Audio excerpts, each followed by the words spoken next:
तो अपने आप होता है। क्या है हमारा new chapter? Pair of linear equation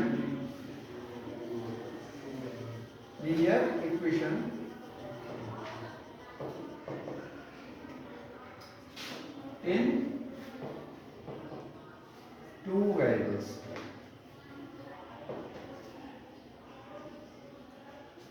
ये हमारा चैप्टर, नया चैप्टर स्टार्ट होने वाला है। कौन सा? Pair of linear equation in two variables. तो इस चैप्टर को स्टार्ट करने से पहले हम सबसे पहले क्या देखना चाह रहे हैं, क्या करेंगे कि इसकी जो चैप्टर नेम है उसको हम क्या करेंगे, तोड़ेंगे। Pair of linear equation in two variables. सबसे पहले हम बात कर रहे हैं किसके बारे में कि वेरिएबल क्या होते हैं। तो हमने पढ़ा था कि नंबर्स टू टाइप्स के होते हैं। एक होते हैं क्या?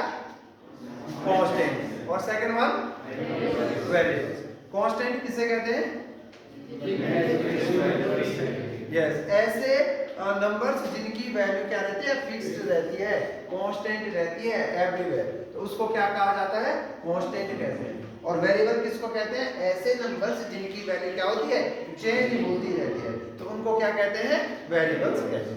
तो वेरिएबल्स आपके क्या हो सकते हैं? जो हमारे इंग्लिश अल्फाबेट है, इंग्लिश अल्फाबेट में जो लास्ट के हमारे लेटर्स रहते हैं, हम उनको जनरली क्या करते हैं, किससे रिप्रेजेंट करते हैं?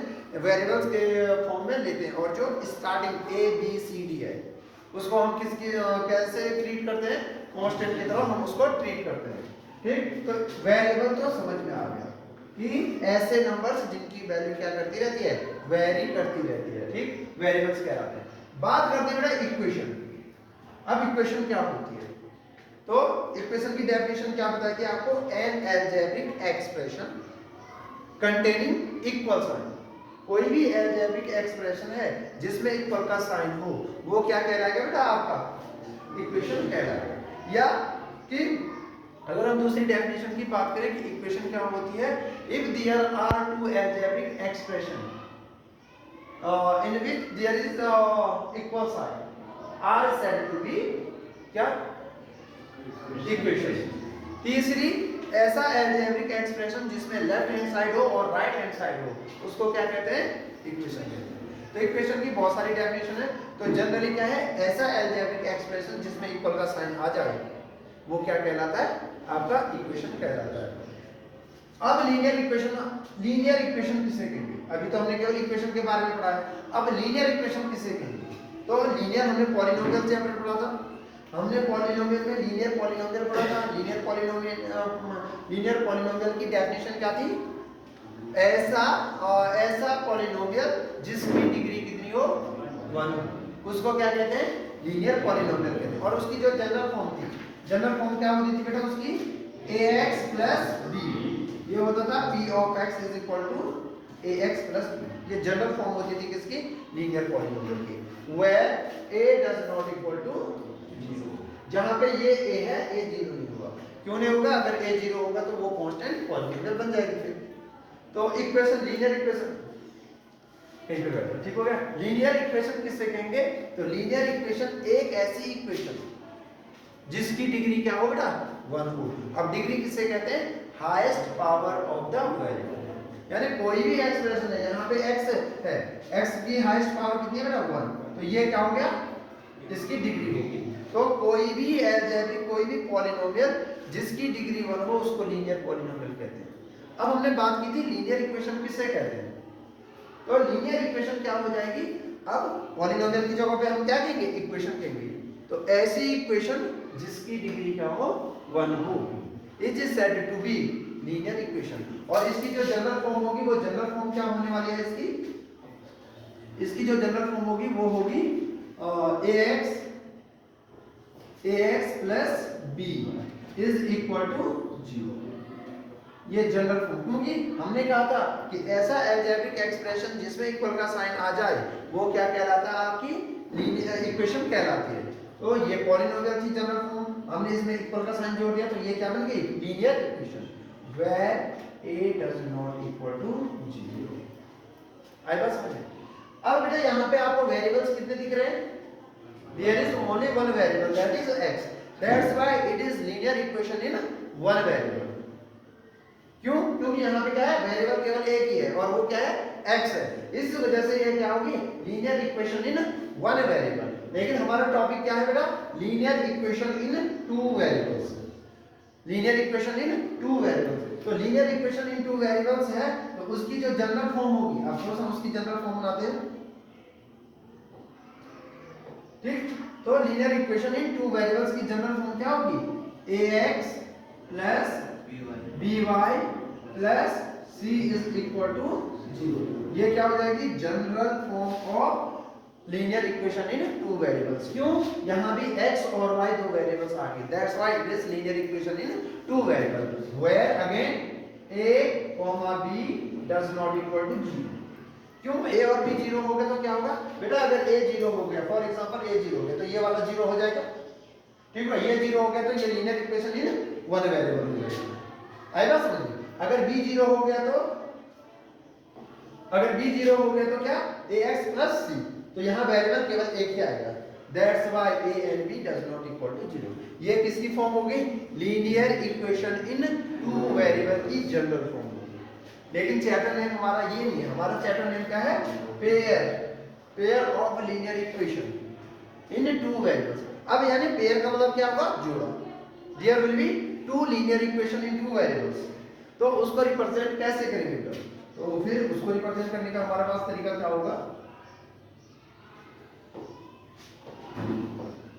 उसको रिप्रेजेंट करने का हमारे पास जो तरीका होगा वो क्या होगा कि a1x plus b1y plus c1 is equal to 0 and a2x plus b2y plus c2 is equal to 0।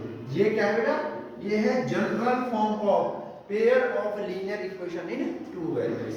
अब बेटा बच्चे क्या गलतियां करते हैं, थोड़ा सा उस चीज पे फोकस करते हैं। जब भी linear equation in two variables लिखनी होती है, pair of linear equation in two variable, तो बच्चे क्या गलतियां करते हैं, पहली चीज बच्चे ये गलती करते हैं कि बच्चे a1 की जगह पे इसको 1 कर देते हैं, इसको ऐसा कर देते हैं और यहाँ x2 और ये भी y2, ये पहली गलती होती है। बेटा वेरिएबल केवल दो ही होंगे, ऐसे में अगर मैंने वेरिएबल x1 कर दिया, y1 कर दिया, x2 कर दिया, y2 कर दिया, कितने वेरिएबल्स होंगे ऐसे, लेकिन हमारा चैप्टर नेम क्या है, pair of linear equation in two variable. Pair तो होगा लेकिन वेरिएबल्स कितने होने वाले हमारे पास, there will be only two variables, that's mean we have to make sure that there is no mistake like this. ठीक हो गया।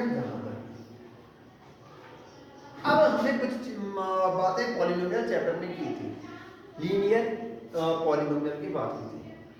What is the graph of linear polynomial? Linear polynomial का ग्राफ कैसा होता है, स्ट्रेट लाइन होता है। अब जब हम लीनियर पॉलिनोमियल का ग्राफ ट्रेस करते थे, हम क्या करते थे, हम कहते थे कि लीनियर पॉलिनोमियल में जो जनरल फॉर्म होती थी, अगर कोई एग्जांपल के थ्रू मैं बात करूं, 2x प्लस 3, ये क्या होगी आपकी लीनियर पॉलिनोमियल होगी, ठीक। लीनियर क्यों, क्योंकि यहाँ पे वेरिएबल की हाईएस्ट पावर कितनी है, 1 है, इसलिए ये क्या हो गया आपकी लीनियर पॉलिनोमियल। तो हम इसको ट्रेस करते टाइम, जब हम इसका ग्राफ ट्रेस करते थे, हम इसको y मान लेते थे, y is equal to 2x plus 3, और फिर हम यहाँ पे क्या करते थे, टेबल बनाते थे x एंड y, और यहाँ पे x और y की वैल्यूज क्या करते थे, सब्स्टिट्यूट करते थे। x की वैल्यू 0 रखी तो y की वैल्यू 3, ठीक हो गया।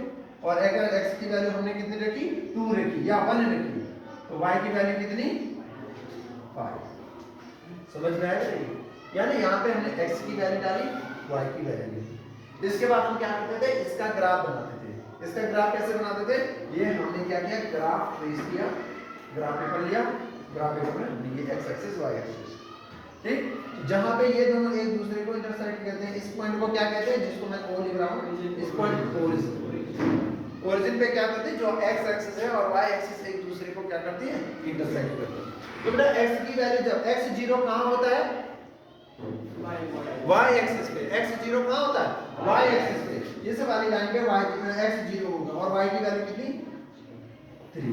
तो पहला पॉइंट हमारा क्या निकला बेटा, ठीक। सेकंड, जब x की वैल्यू 1 थी, जब x की वैल्यू कितनी थी, 1, तो y की वैल्यू कितनी,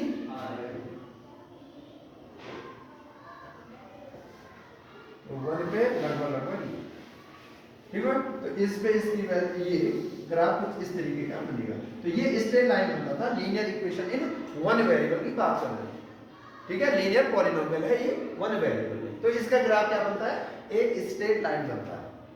ऐसे अब हम बात करने वाले हैं बेटा किसके बारे में, पेयर ऑफ, पहले तो केवल उसके बारे में करते हैं linear equation in two variable, इसका ग्राफ कैसा बनता है। ठीक, तो हमने क्या किया, एग्जांपल के तौर पे मैंने दो इक्वेशंस ली, क्या 2x plus 4y is equal to, या प्लस कह लो,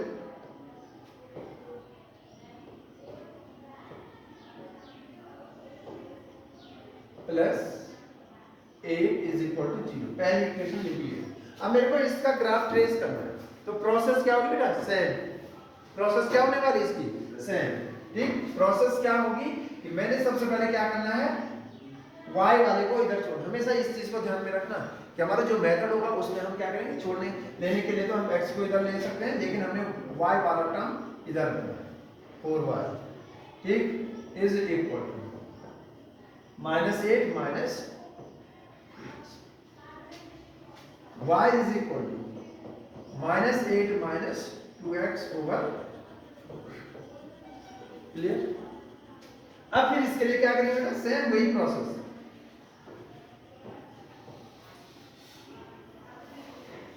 x की वैल्यू 0 डालना, तो x की वैल्यू ये 0 हो गया, -8 ओवर 4, आंसर कितना आया, -2। अगर मैंने x की वैल्यू कितनी डाली,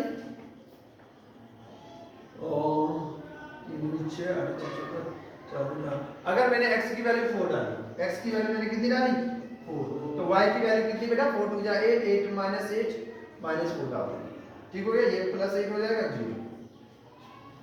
इसका ग्राफ जो ट्रेस होने वाला है वो इसका ग्राफ कुछ ऐसा ट्रेस होगा, जब x की वैल्यू 0 है तो y की वैल्यू माइनस ये पॉइंट आ जाएगा, और जब y की वैल्यू 0 है तो x की वैल्यू -2। तो इसका जो ग्राफ बनेगा वो ग्राफ कुछ इस तरीके का बनने वाला है। ये तो अभी मैंने केवल एक का ग्राफ बनाया, ये किसका ग्राफ है, इस वाले का ग्राफ है। अब मैं एक दूसरी इक्वेशन ले रहा हूं, क्योंकि हमारे पास क्या है, pair of linear equation in two variables है। अब हम दूसरी इक्वेशन लेते हैं, तो इस पूरे को हम यहां से इरेज करते हैं,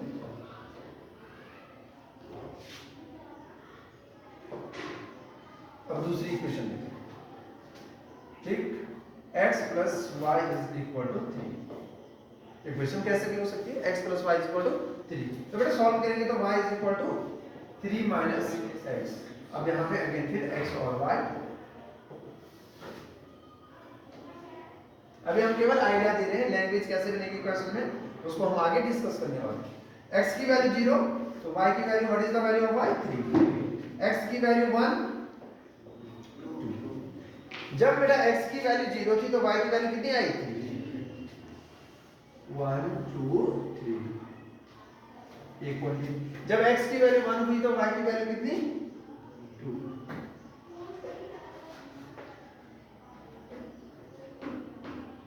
लगभग ये इस वाले का कर्व, इस वाले का, पर दोनों की इक्वेशन के दोनों का ग्राफ कैसा है बेटा, straight line.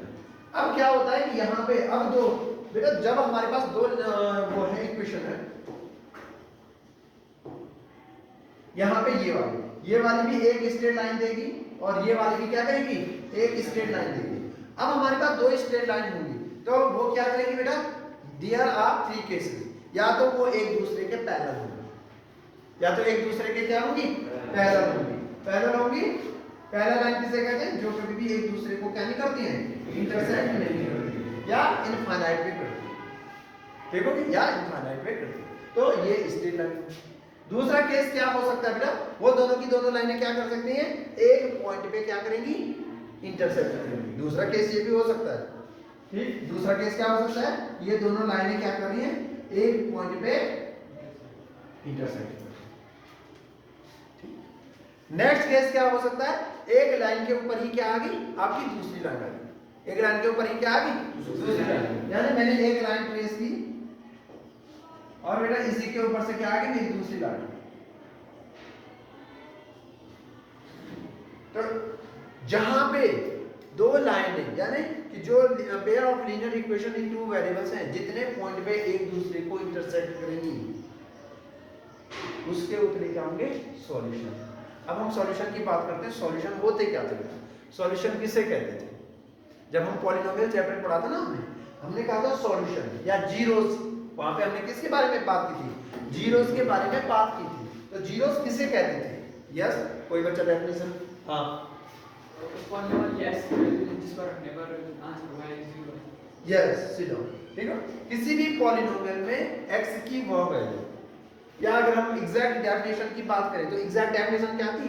If k is a real number and px is a polynomial, then k is said to be zero of the polynomial if p of k is equal to 0। क्या कहता था कि अगर कोई polynomial है px, कोई भी polynomial, for example x square minus 4, कोई पॉलिनोमियल, तो if k is a real number, यानी किसी पॉलिनोमियल में x की वो वैल्यू जिसको रखने पे आंसर क्या आ जाए? 0 आ जाए, वो क्या कहलाता उसका? 0। तो फॉर एग्जांपल यहाँ पे मैंने किसकी वैल्यू ली? p ऑफ 2, x की जगह पे क्या रखा? 2। ठीक हो गया? तो 2 स्क्वायर, तो ये हो गया 4 माइनस 4 इज इक्वल टू 0। आई बात समझ? ठीक, तो इसका मतलब 2 क्या बेटा? इस पॉलिनोमियल का, यानी किसी भी पॉलिनोमियल में x वेरिएबल की वो वैल्यू जिसको रखने पे पॉलिनोमियल की वैल्यू क्या आ जाए? 0 आ जाए, वो उसका जीरोस कहलाता है। तो ऐसा ही क्या है बेटा इक्वेशन में भी? ऐसा ही क्या है इक्वेशन में भी? इक्वेशन में भी क्या है कि किसी भी इक्वेशन में x और y की वो वैल्यू जो उसको सेटिस्फाई कर दे, x और y की वो वैल्यू, क्योंकि हमारे पास pair of linear equation in two variables है, तो किसी भी इक्वेशन में x और y की वो वैल्यू जिसको रखने पे left hand side right hand side के इक्वल हो जाए, वो उसके क्या कहलाएंगे? जीरोस कहलाएंगे, सॉल्यूशन कहलाएंगे। आई बात समझ? अब क्योंकि बेटा यहां पे क्या है? दो equation, linear equation in two variables, ठीक? यहां पे क्या है? दो है। हमने कहा कि 3 केसेस हैं। एक में तो ये हो सकता है कि ये दोनों की दोनों लाइनें क्या है? पैरेलल। दूसरा केस ये हो सकता है कि ये दोनों की दोनों लाइनें एक पॉइंट पे इंटरसेक्ट कर रही हैं। और तीसरा केस, तो बेटा जब ये इन दोनों में से एक कंडीशन आती है, जब या तो एक पॉइंट पे इंटरसेक्ट करे या दोनों लाइनें क्या हो? इंसिडेंट हो, एक के ऊपर दूसरी लाइन आए। ठीक हो गया? एक लाइन के ऊपर दूसरे, इनको ये कह सकते हैं हम कोलिनियर। एक लाइन के ऊपर जब दूसरी लाइन आ जाए, इसको कहते हैं बेटा, ऐसी linear equation in two variables को क्या कहा जाता है? कंसिस्टेंट। क्या कहा जाता है? कंसिस्टेंट।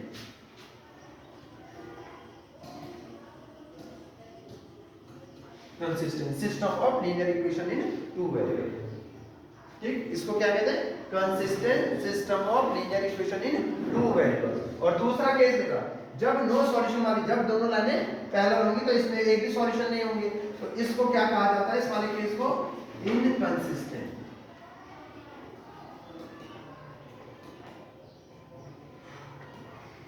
इनकंसिस्टेंट समझ में आया कि अगर कोई दो लाइनें एक दूसरे को एक पॉइंट पे इंटरसेक्ट कर रही हैं या एक लाइन के ऊपर दूसरी लाइन है, तो ऐसी लाइनों को क्या कहा जाता है? ऐसे pair of linear equation in two variables को क्या कहा जाता है? क्या कहा जाएगा? कंसिस्टेंसी। ठीक हो गया? और अगर क्या हो रही, दोनों लाइनें क्या हो रही है? पैरेलल है, तो यानी जो हमारा क्या है? Pair of linear equation in two variable है, इनकंसिस्टेंट कहलाएगा। आई बात समझ में? आज के लिए फिलहाल हमारा इतना ही होगा। कल हम ग्राफिकल मेथड से सॉल्यूशन निकालना सीखेंगे, किस तरीके से हम क्या करते हैं? सॉल्यूशन को फाइंड आउट करेंगे। Thank you.